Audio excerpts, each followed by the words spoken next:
A economia criativa, que compreende atividades como moda, arquitetura, música, audiovisual, dentre outros, teve uma perda de 69 bilhões de reais em 2020. Se por um lado a Covid-19 impactou as atividades em museus e shows, o público se viu obrigado a deixar de frequentar espetáculos de teatro e abandonar as salas de cinemas. Por outro, a indústria de games, os estúdios de animação, o consumo pela internet e a produção de conteúdo criativo digitalizado encontraram na crise uma oportunidade. E nessa balança, entender quais os caminhos que a indústria criativa pode seguir para se reinventar é fundamental. Por isso, vamos mergulhar no Rio em Foco, que começa agora.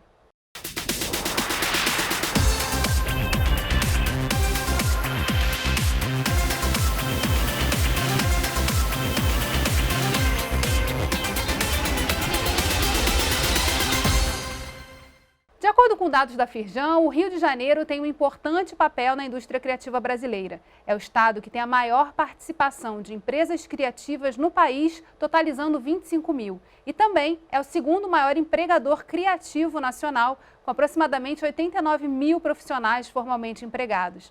Para falar sobre as oportunidades que a indústria criativa representa e os desafios para que esse setor possa voltar a se desenvolver, eu converso com a ex-chefe do Programa de Economia Criativa da Conferência das Nações Unidas sobre Comércio e Desenvolvimento, a economista Edna Duzenberg, e a gerente de Ambientes de Inovação da Firjan, Júlia Zardo. Oi, Edna. Oi, Júlia. Sim, é um grande prazer voltar a conversar com você e sobre economia criativa no contexto do trabalho da LERJ, e eu lembro que tivemos uma conversa há 10 anos e, na verdade, tudo que eu falei na época continua válido, mas, evidentemente, os tempos mudaram. Então, é exatamente isso que eu queria te perguntar, Edna. Nesse ano pandêmico, né, que a gente fechou agora em março, o que mudou na indústria criativa? O que ele trouxe também de possibilidade de inovação, de outros mundos que começam a se conectar agora? Nós sabemos que a pandemia realmente ela desestabilizou o mundo, né? E derrubou a economia mundial, o comércio internacional, o turismo, a cultura, as empresas, e também começou a ter um impacto desativando a vida nos centros urbanos. E o resultado é o que a gente vê, não só no Brasil, mas no mundo inteiro. O aumento da desigualdade e o desemprego, né? Então, evidentemente, o impacto econômico, social e cultural da pandemia, eles serão sentidos durante muito tempo. Mas, em contrapartida, a criatividade e a digitalização estão nos ajudando a enfrentar a crise, né?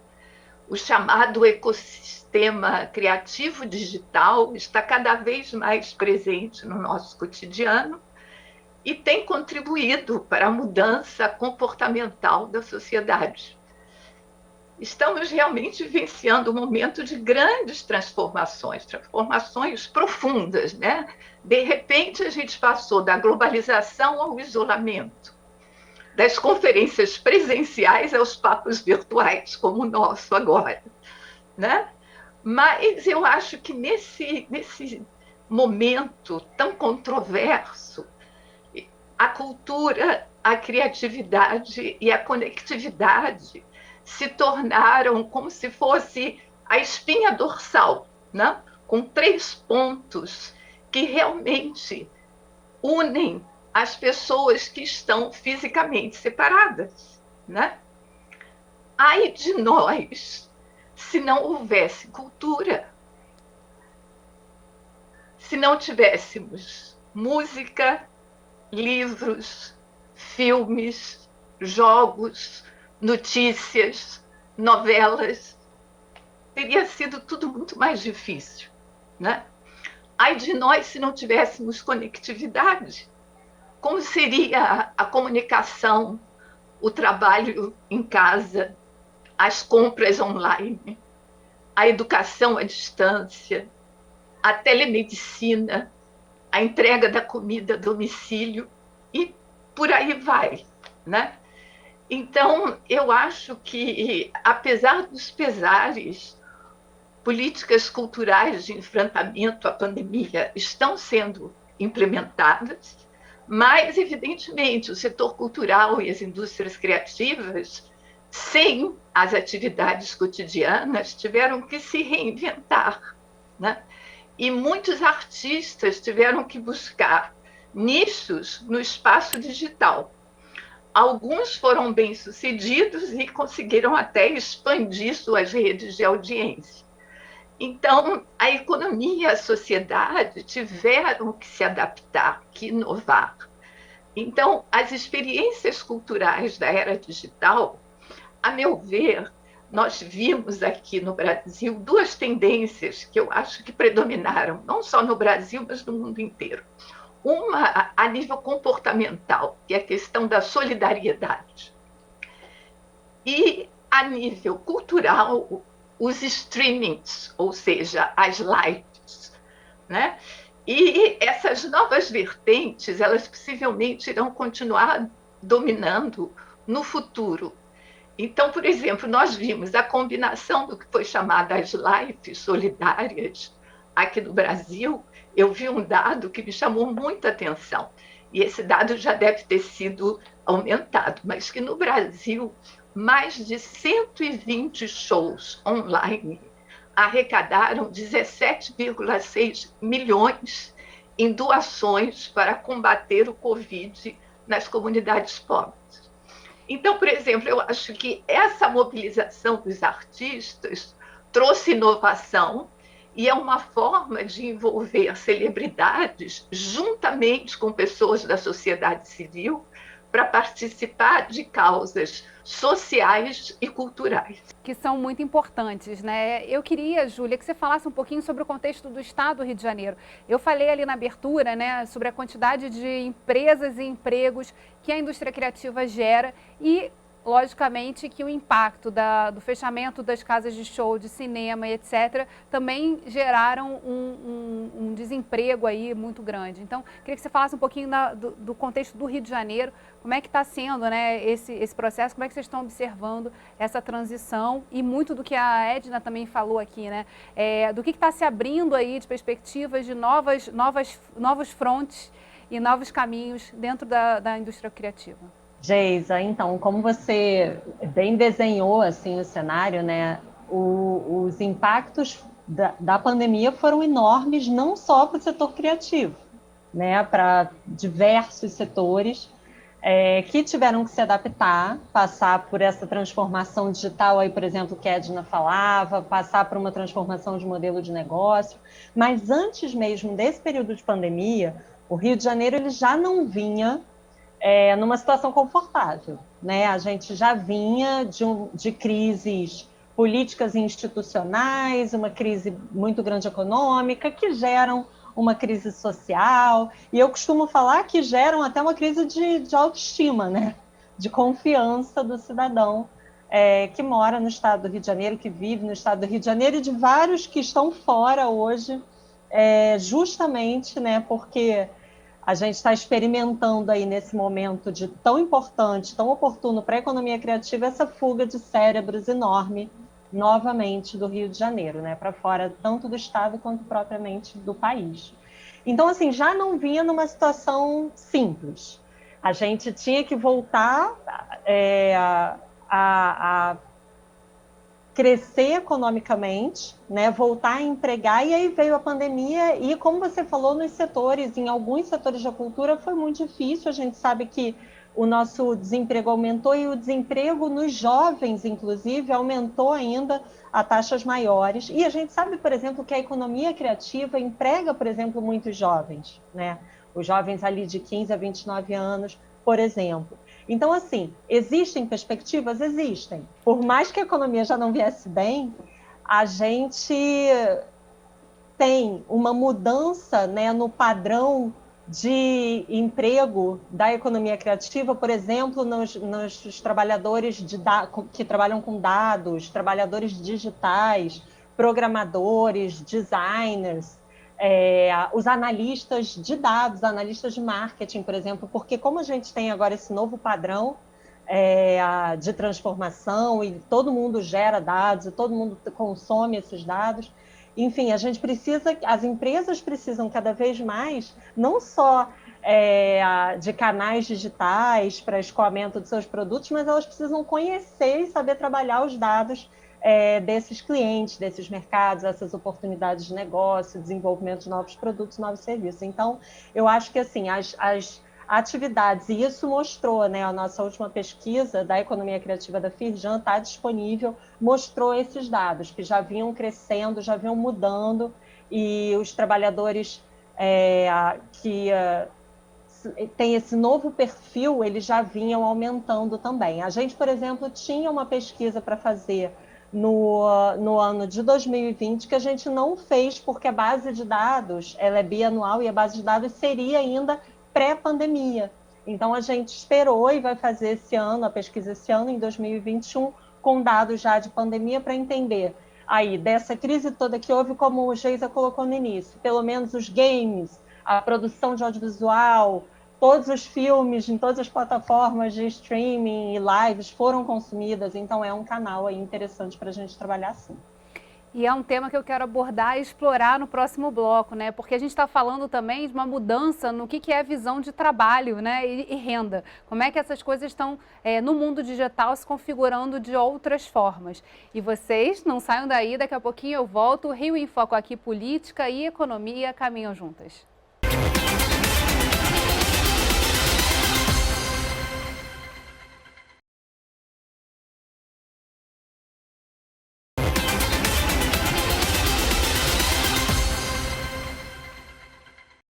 2021 foi eleito o ano da economia criativa para o desenvolvimento sustentável. A declaração foi feita pela ONU, Organização das Nações Unidas.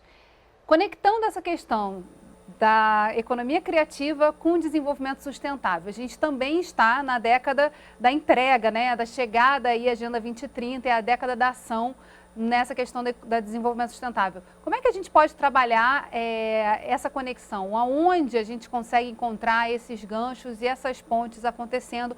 Aqui no Rio, Júlia primeiro, e aí depois quero que a Edna complemente também falando sobre essa questão, né, dessa conectividade entre esses dois temas tão importantes aí para a nossa sobrevivência. Geisa, a gente tinha, já aqui no Rio de Janeiro, eu acho que um ambiente de estímulo ao empreendedorismo de impacto, né, ao empreendedorismo sustentável, agora todo esse tripé, né, das empresas responsáveis ambientalmente, socialmente, com transparência na gestão. Então, acho que isso também num cenário pré-pandemia já vinha aparecendo. Mas a gente percebeu que esses problemas são urgentes, né, eles estão aí.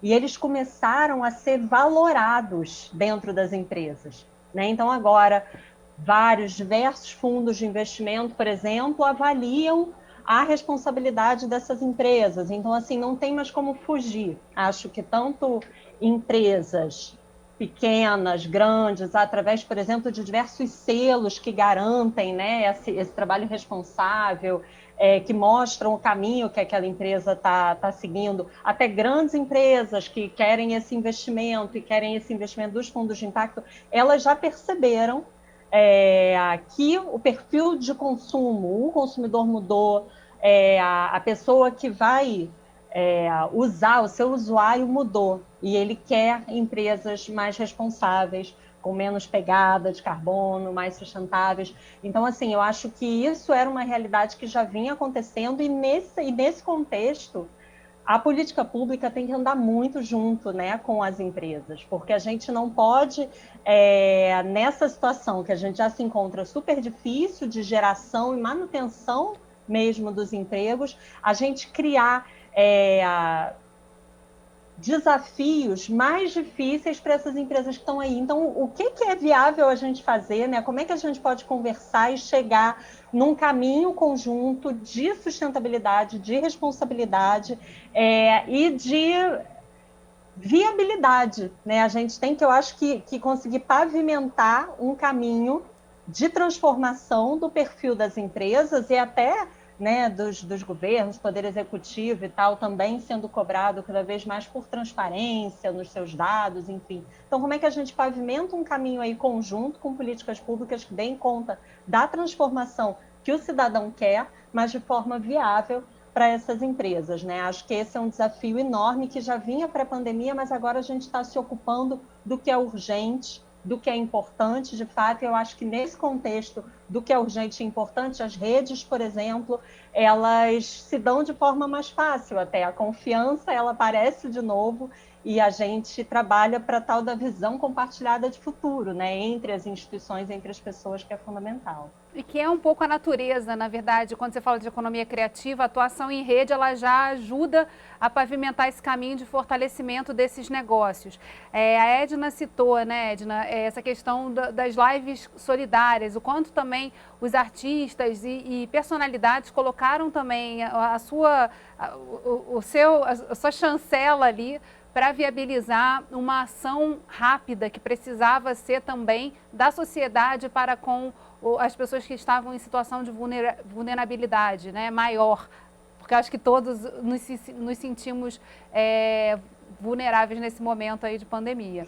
Edna, em relação a essa questão do desenvolvimento sustentável com a economia criativa, como é que a gente faz esse mix aí, ajudar a cumprir, né, as metas e os objetivos do desenvolvimento sustentável? Evidentemente que quando a Assembleia Geral da ONU adotou o ano 2021 como Ano Internacional da Economia Criativa para o Desenvolvimento Sustentável, não se tinha noção do que aconteceria em 2020 e 2021, né? Então, hoje, o que nós pensamos é que a economia criativa pode fazer parte da solução do momento de recuperação socioeconômica no pós-pandemia, né? Mas, por enquanto, nós ainda estamos no período pandêmico. Então, evidentemente, é muito difícil fazer qualquer tipo de planejamento, mas o importante é que essa resolução da ONU chamava atenção para a necessidade de promover crescimento econômico sustentável e inclusivo. Isso, na verdade, é uma linguagem que nós já estamos usando nos primeiros relatórios, nós já usávamos essa mensagem. Então, na verdade, essa resolução, de uma certa forma, ela reforça o primeiro mandato lançado pela ONU, por incrível que pareça, aqui no Brasil, durante a Conferência da UNCTAD em 2004, em que se chamava a atenção dos países da importância de incluir a economia criativa, as indústrias criativas nas suas estratégias de desenvolvimento, porque, através das indústrias criativas, a questão do talento e criatividade existe em todos os países. Quer dizer, os países poderiam diversificar a sua gama, a capacidade produtiva, a sua gama de produtos e bens e serviços de exportação, através dos produtos criativos. E o que nós vimos, essa chamada da relação da economia criativa com os objetivos de desenvolvimento do milênio, e há uma discussão, muita gente questiona o fato de que, na verdade, os objetivos eles são baseados no tripé, que é o desenvolvimento econômico, a inclusão social e a sustentabilidade ambiental. E muita gente se pergunta por que não a cultura, seria o quarto pilar, né? Mas a grande questão é que a cultura ela é transversal. E, por ser transversal, ela está embutida em vários dos objetivos. Por exemplo, eu participei de um estudo grande em que nós tivemos parâmetros encontrando, pelo menos em 11 dos 17 objetivos, a cultura está muito presente, dá uma contribuição enorme. Então, o que eu acho importante é nós aproveitarmos esse ano de 2021, o Ano Internacional da Economia Criativa.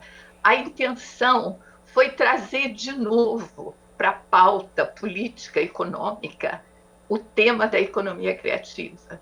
e fazer com que houvesse uma chamada geral da comunidade internacional, não só a nível dos governos, mas o setor privado, as ONGs, a academia, enfim, vamos sentar, vamos repensar, vamos rever as prioridades e, principalmente, se dar conta que, através de políticas de economia criativa, a gente pode lidar com vários temas, inclusive a questão da inclusão social, da pobreza, da inclusão das mulheres, da inclusão dos jovens, né? Então tem muita coisa. E o que acontece é que, nesse sentido, os debates intergovernamentais estão aumentando. Semana passada eu participei da primeira grande conferência que aconteceu em Abu Dhabi sobre esse ano da economia criativa.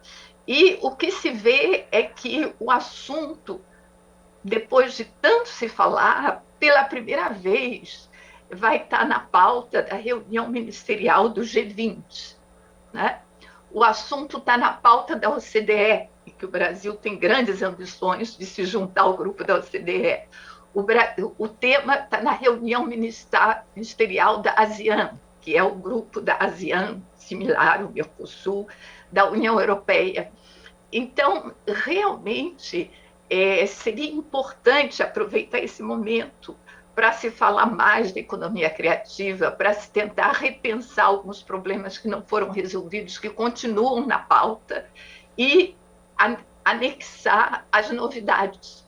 E fazer desse ano um ano que nos ajude a superar a crise, que a economia criativa está se sentindo cada vez mais a importância nesse contexto geral, não só a nível das artes e da cultura, mas o negócio criativo, os negócios, a ciência, as artes.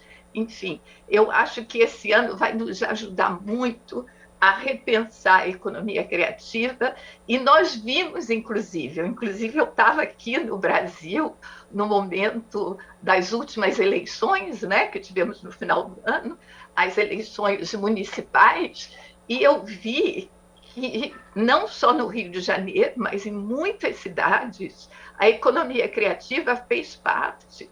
Foi como se fosse uma aposta das novas pautas, né? Políticas, principalmente das cidades. As cidades criativas têm muita política de economia criativa a nível das cidades. Então, eu acho que o momento é extremamente oportuno, e eu acho que não só o Rio de Janeiro, mas o Brasil como um todo não devia deixar passar essa ocasião e devia marcar esse momento, repensando muita coisa, mas também atuando de forma mais contundente, com ações concretas. Por exemplo, só um exemplo de uma coisa que eu vi e adorei, esse programa que foi lançado, na verdade, da Fé Comércio, o SESC, o projeto de Mãos Dadas. Eu tenho o privilégio que eu tive uma das esculturas em frente à minha janela, foi muito bonito. Mas eu acho que esse é um exemplo de como a economia criativa e a cultura podem nos ajudar num momento difícil, não só a nível ajudar mentalmente, psicologicamente, mas também de valorizar mais a arte urbana, a arte de rua, os murais, né? Eu vi que está acontecendo aqui no Rio, eu vi com grande alegria saber que está havendo um projeto de reconstrução de praças e chafarizes. Então, eu acho o momento de realmente se utilizar políticas públicas, chamadas do governo também, para trazer os artistas, para valorizar os artistas, para valorizar a criatividade. E eu acho que a gente tem muita coisa para mostrar e está acontecendo muita coisa aqui, apesar dos pesares. Não, que é muito importante, na verdade, você conectar a gente com essas discussões que estão acontecendo, né? Até para poder reposicionar o pensamento e a visão do que é, na verdade, o que deve ser a política pública aplicada a esse setor da economia criativa. A gente vai fazer um rápido intervalo e você fica aí no Rio em Foco, aqui política e economia caminham juntas.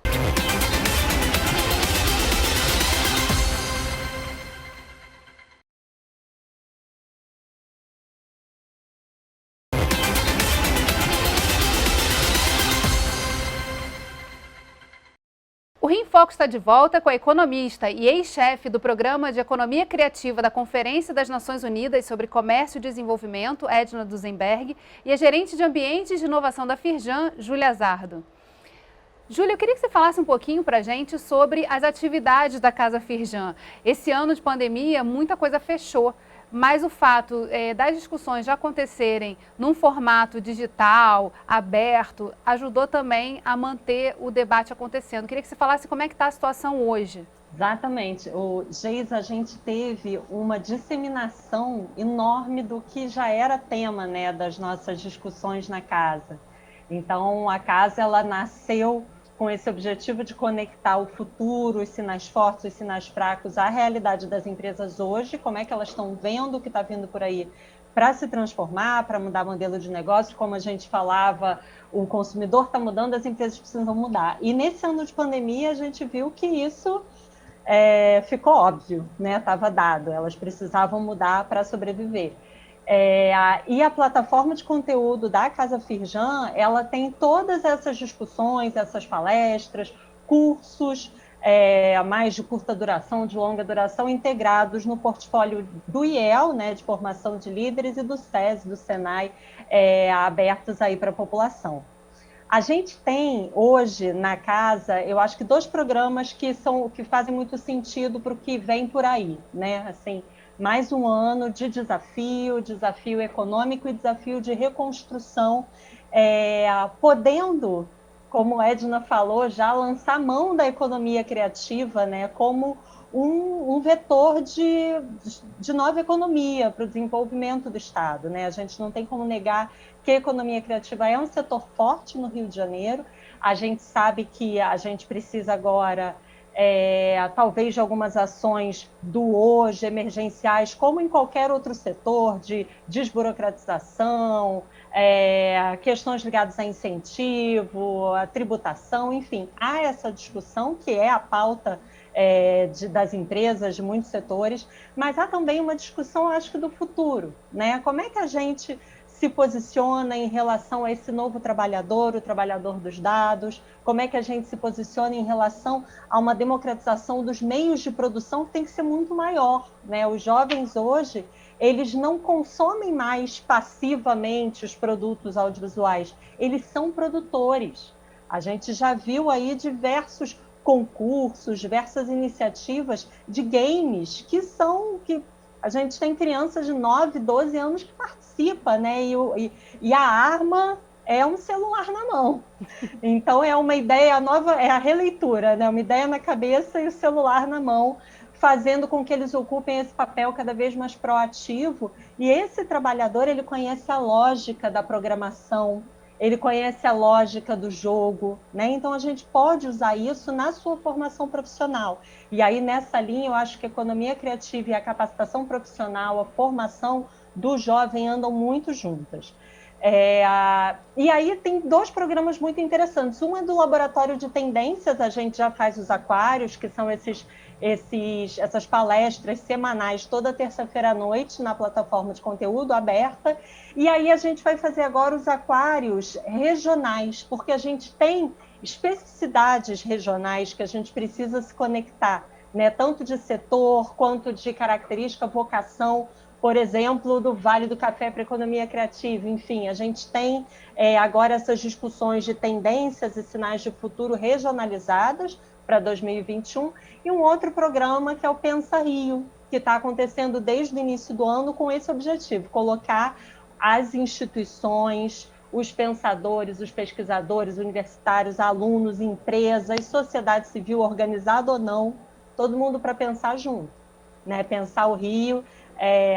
A gente sabe que o cenário já está dado, né? Não é fácil, a gente precisa de propostas, de ideias para como é que a gente vai caminhar daqui para frente.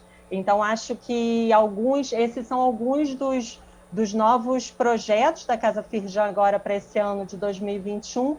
E eu acho que um fator emblemático é que a gente tem os jardins, né, lá que são abertos à visitação em Botafogo tiveram que ficar fechados grande parte do ano, mas eles voltaram a ter visitação com hora marcada, quantidade controlada de pessoas, mas agora o dado mais novo é que a Casa Firjan virou um posto de vacinação também contra a Covid-19, e a gente está muito orgulhoso de poder trabalhar nessa rede ali de Botafogo, né, que é um bairro com poucos espaços públicos compartilhados, então a casa ela hoje é um lugar de visitação sim, mas também de vacinação, e aí eu acho que isso abre também as portas da casa mais ainda para que a população entre, população de todas as idades entre, visite e seja convidada a pensar o futuro de mãos dadas aí, como a Edna falava também, porque a gente está precisando disso.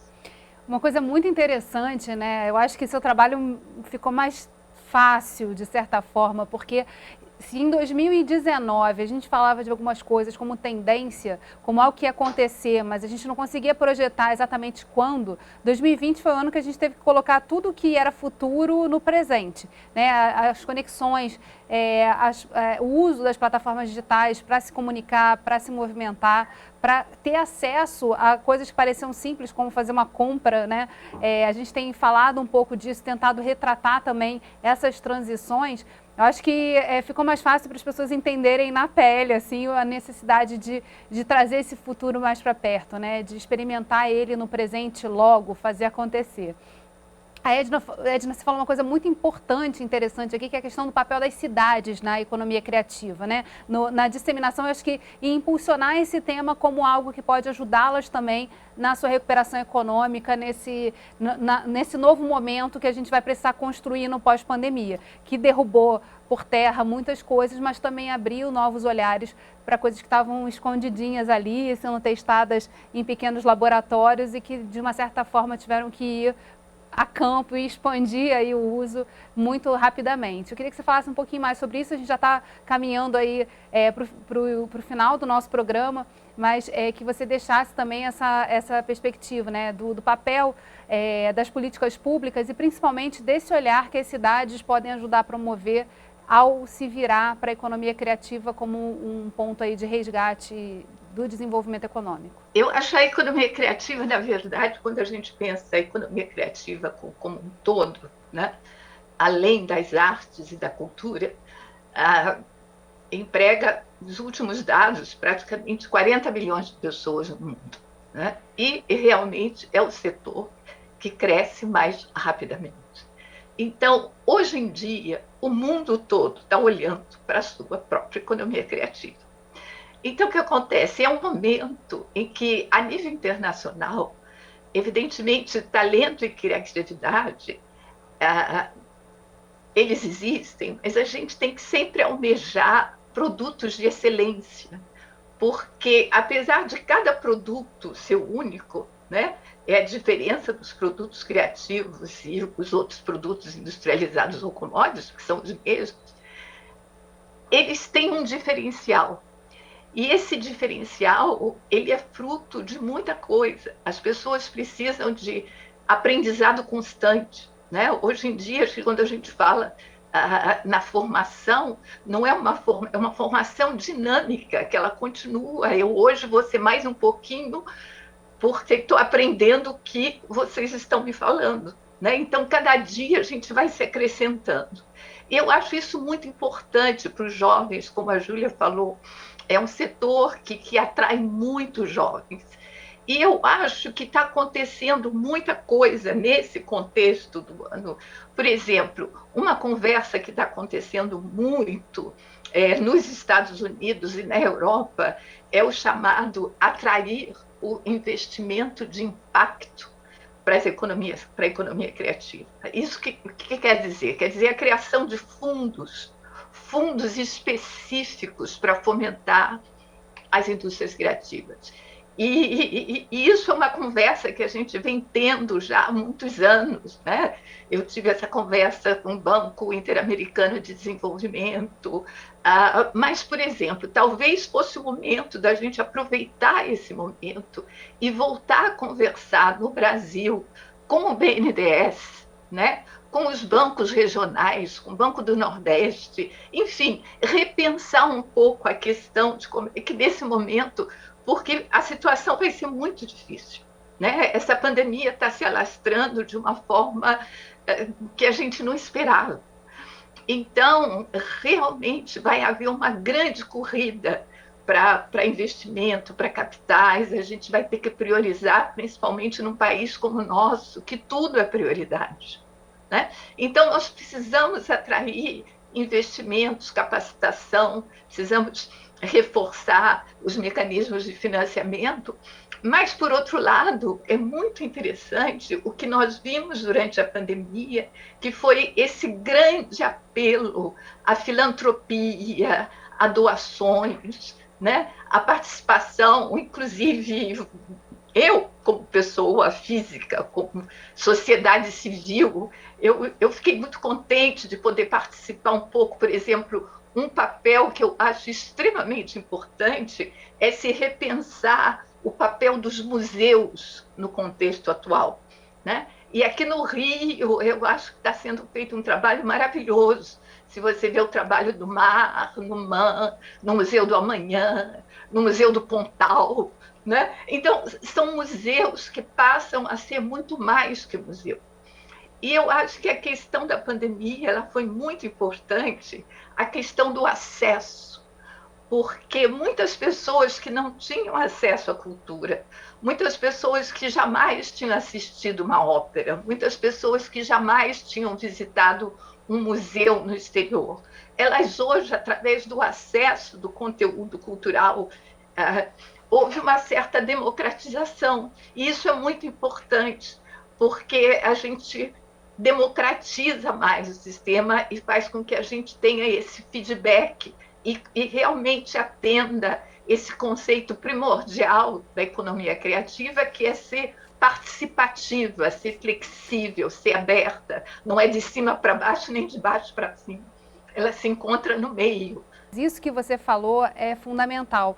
E era um tema que, quando a gente debatia economia criativa aqui na Assembleia Legislativa, era o grande desafio. Como é que você democratiza? Como é que você cria público? A gente tinha muito incentivo para a produção e pouco incentivo para a formação de público para assistir o que se produzia no país. Então, eu acho que esse aspecto é interessante até para estudos, né, Júlia? E para colocar na pesquisa, né, o que gerou a possibilidade de todos estarem numa situação extrema, mas em casa e com acesso à internet como grande caminho aí de conseguir visitar os espaços e conhecer as artes, o que estava ali guardado dentro dos museus. Exatamente. Por exemplo, eu acho, na minha opinião, o futuro vai ser muito diferente do passado recente. Então, aquela coisa, vamos aprender com as lições, esquece. Vamos pensar novo, pensar olhando para frente. O futuro vai ser diferente, porque muitas coisas aconteceram e muitas coisas vieram para ficar e são irreversíveis, né? Então, eu acho que a gente ainda vai passar um grande momento num sistema híbrido, em que a gente tem muito do virtual e um pouco do físico, né? Um pouco do presencial. Então, nós temos que repensar tudo isso nesse contexto. Mas quando nós olhamos, um dos setores que mais inovou realmente foram as indústrias criativas. Se nós pensarmos, evidentemente que ainda existem muito mais perguntas que respostas, né? A questão da monetização da música é uma questão que a gente tem que repensar, porque a gente quer conteúdo criativo, quer a participação dos artistas, mas nós temos que pensar que eles sobrevivem do trabalho deles. Eles precisam ser remunerados. Então, não é porque o conteúdo criativo está disponível e acessível na internet que a gente não vai dar uma contribuição, porque a gente quer estimular o criativo para que ele continue produzindo, né? E dividindo a sua genialidade com todos. Então, eu acho esse é um ponto extremamente importante. Mas eu acho que foi um dos setores que mais inovou, né? Porque a música liderou com novos modelos de negócio, com o streaming, mas nós vimos as companhias de teatro começaram a fazer peças para produção online sem plateia. Os cinemas drive-in estão voltando. Houve leilões de arte virtual online e conseguiu um público muito maior. Está sendo muito interessante o interesse das pessoas pelas artes visuais. E muitas delas é porque elas justamente não tinham acesso. Agora elas participam, né? A nova geração de videogames. Então, eu acho que houve muita inovação no setor criativo, mas nós temos que dar suporte, e aí vai o papel das políticas públicas. As políticas públicas vai a gente repensar o sistema social para os artistas, os contratos, né? A questão da lei emergencial. A lei emergencial atingiu aqueles artistas que ganhavam muito pouco. Um estudo que eu vi maravilhoso, feito pelo Observatório da Bahia, envolvendo várias universidades, mostrou justamente a grande maioria dos artistas, eles ganham 3 salários mínimos. 3 salários mínimos. Então é muito difícil. Então, eu acho que a gente tem que repensar o estatuto dos artistas e a precariedade dos contratos. A gente tem que pensar em sistemas de financiamento. A gente tem que pensar na formação, né? Eu acho que realmente, eu admiro muito, por exemplo, o trabalho do Sistema S em geral. Eu sou, na verdade, aluna do SESC, e acompanho muito. Eu acho que existem programas excelentes, eu acho que o SEBRAE faz programas de treinamento excelentes. Então, eu acho que é isso que a gente tem que apostar, trazer as políticas públicas, se beneficiar do fato que nós temos instituições, e essas instituições elas têm uma capilaridade enorme. Então, vamos usá-las, vamos tentar ajudar a construir parcerias, em trazer mais o interesse de capital privado, trazer mais a participação de pessoas que têm condições de se dar um pouquinho, de doar um pouquinho, de ter uma participação filantrópica. Então, acho que a gente tem que pensar em muita coisa, e o momento é propício para isso. Já que a gente está fechadinho em casa, vamos botar a cabeça para funcionar. Pensar e agir, tentar fazer com que essa realidade se imponha. Como é que a gente organiza, tanto na questão, aí para a Júlia, né, da gestão das competências que a gente precisa colocar nos trabalhadores de hoje, para que eles possam fazer essa transição para o mundo pós-pandemia. E, Edna, como é que a gente trabalha essa questão dos contratos? Como é que a gente trabalha melhor? Porque, assim, se você pensar um trabalhador nos Estados Unidos, um produtor de conteúdo, de cinema, ele sabe tudo sobre propriedade intelectual. É algo que no Brasil a gente desconhece absolutamente. Então, muito se produz, muito se disponibiliza, mas a gente, às vezes, deixa de receber por um conteúdo exclusivo, porque não sabe, não entende como é que esse mercado funciona. Então, Geisa, sobre capacitação, contratos, são todos desafios que a economia criativa sempre teve, né? Novamente, não só a economia criativa, diversos setores, eles não têm tanta intimidade com a valoração do intangível, né? Quando eu trabalho com conteúdo, é muito mais fácil eu saber quanto vale uma empresa se ela tem ativos, se ela tem estoque.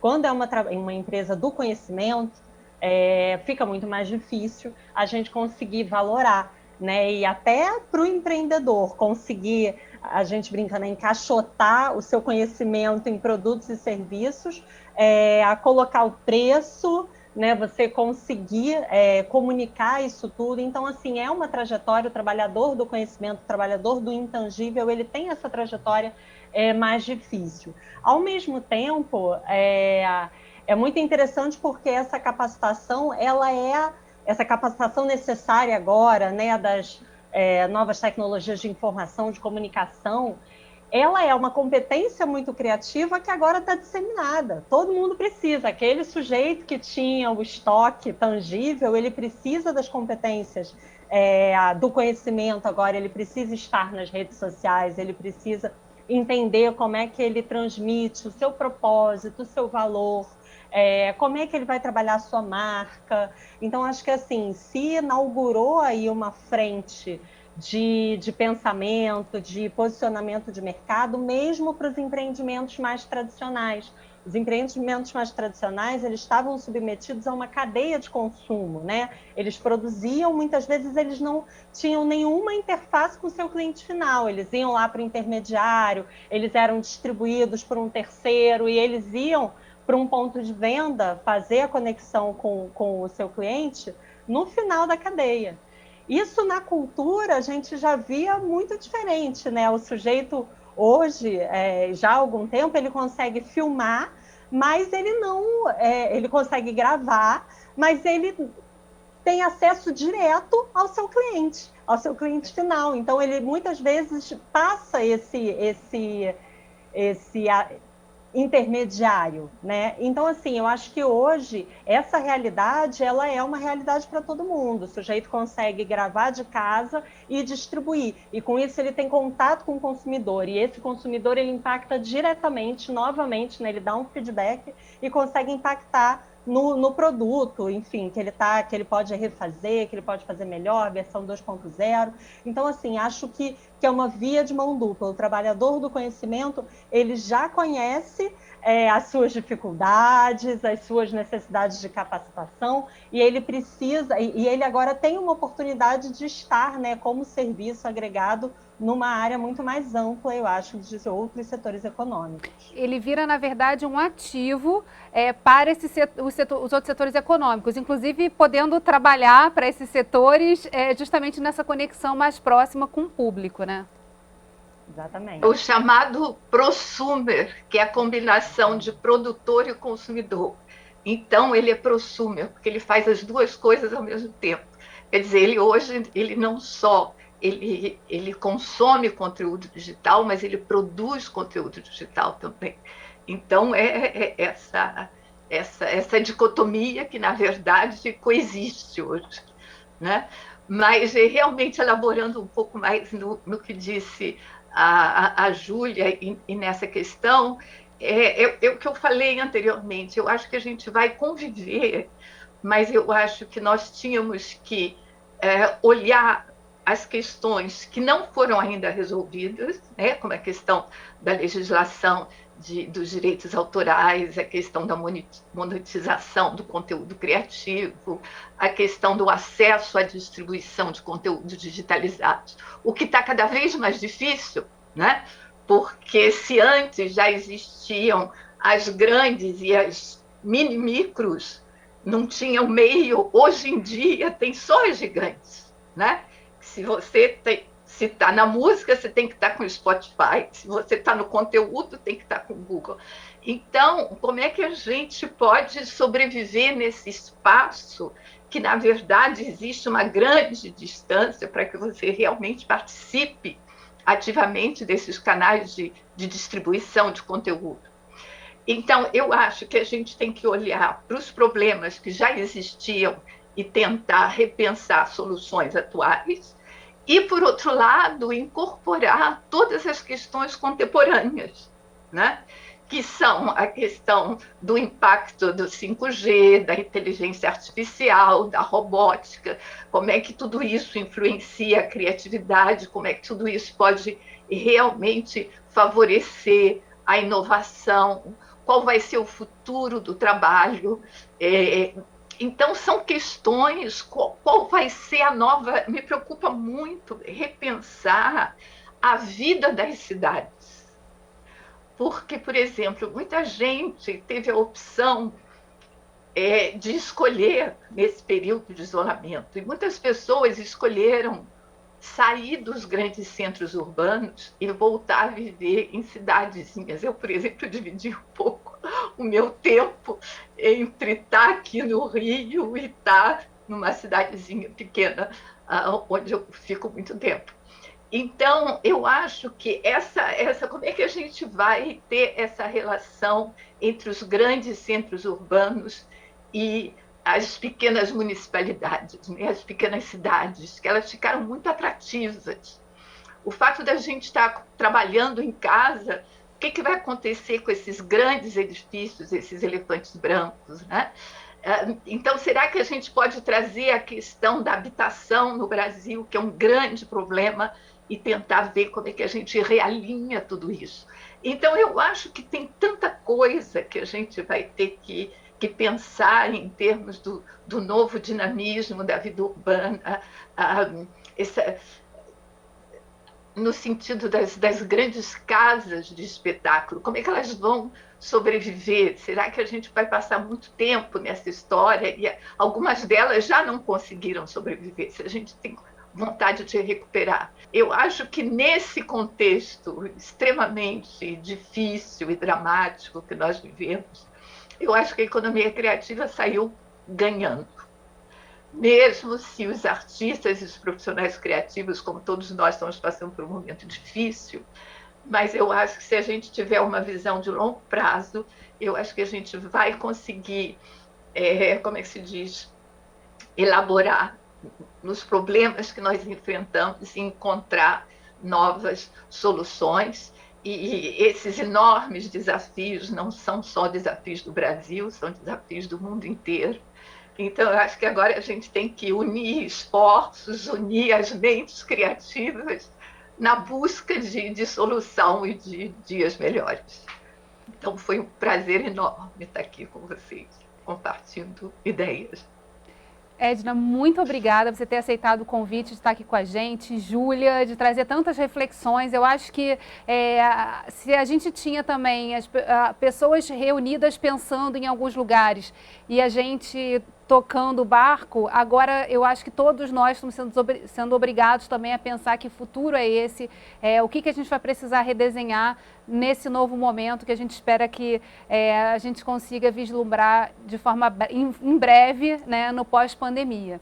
Mas, de qualquer maneira, assim, as coisas já mudaram e é interessante que você traga essa visão de que a economia criativa está ganhando com isso, porque se tem algo que o Brasil é criativo, né? A gente até costuma brincar que a NASA devia estudar a gente com mais frequência e a gente tem provas muito concretas de que a gente consegue dar a volta por cima e avançar. Então, muito obrigada por vocês dois terem aceitado o convite. E você, telespectador que ficou com a gente aqui na TV Alerj, acompanhe a nossa programação também pelo canal do YouTube ou no podcast. TV Alerj, o canal do povo. Até a próxima.